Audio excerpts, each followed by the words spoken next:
In 1901, a woman named Auguste Deter was admitted to a mental hospital in Frankfurt. She was 51 years old, and something was unraveling in her mind. She couldn't remember her husband's name. She hid objects around her room. When the doctor asked her to write August, she tried, got lost partway through, and said quietly, "I have lost myself." That doctor was Alois Alzheimer. When Auguste died 5 years later, he examined her brain under a microscope and found two strange things: sticky clumps between the neurons and twisted tangles inside them. Plaques and tangles. Those are still the signatures of the disease that bears his name. And yet, more than a century later, we still cannot say, with confidence, what actually causes it. For decades, the leading explanation has been something called the amyloid hypothesis. The idea is elegant. A protein called beta amyloid builds up, forms those plaques Alzheimer saw, and triggers a cascade of damage that eventually kills neurons. Billions of dollars have been poured into drugs that target amyloid. Some of them do clear the plaques. The problem is, clearing the plaques doesn't reliably bring people's memories back. Patients with brains full of amyloid sometimes show no symptoms at all. And patients with clear symptoms sometimes have surprisingly little amyloid. If amyloid were really the cause, you'd expect a tighter fit. So other theories have stepped forward. Maybe the real villain is tau, the protein inside those tangles.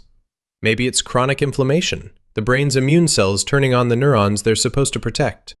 Maybe it's a problem with the brain's energy supply, or with how it clears waste during sleep. There's even the line of research suggesting infections, like herpes viruses or gum disease bacteria, might play a role in some cases. Each theory explains part of the picture. None of them explains all of it.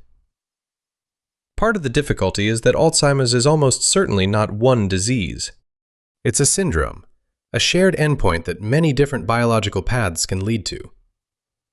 Early onset cases, the rare ones that strike people in their 40s and 50s, are often driven by specific inherited mutations. Late onset Alzheimer's, the kind most people get, seems to emerge from a messier mix of genetics, vascular health, lifestyle, and time itself. Aging is by far the biggest risk factor, and aging is not a single process either. There's also a humbling methodological problem. By the time someone is diagnosed, the disease has been developing, silently, for 15 or 20 years. We're studying the ruins and trying to reconstruct the fire. Animal models help, but mice don't get Alzheimer's naturally.